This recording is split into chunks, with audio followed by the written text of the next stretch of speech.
সৎপাত্র সুকুমার রায়। শুনতে পেলাম পোস্তা গিয়ে তোমার নাকি মেয়ের বিয়ে। গঙ্গারামকে পাত্র পেলে জানতে চাও সে কেমন ছেলে।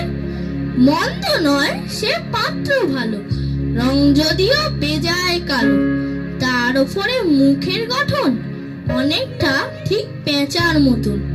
বিদ্যে বুদ্ধি বলছি মশাই, ধন্যী ছেলের অধ্যাবসায়।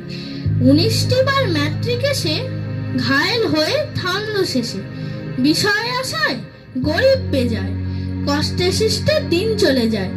মানুষ তো নয় ভাইগুলো তার, একটা পাগল একটা গোয়ার।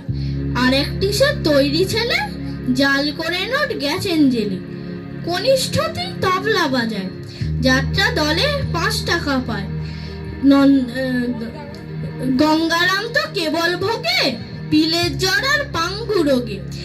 কিন্তু তারা উচ্চ ঘর, কংসরাজের বংশধর।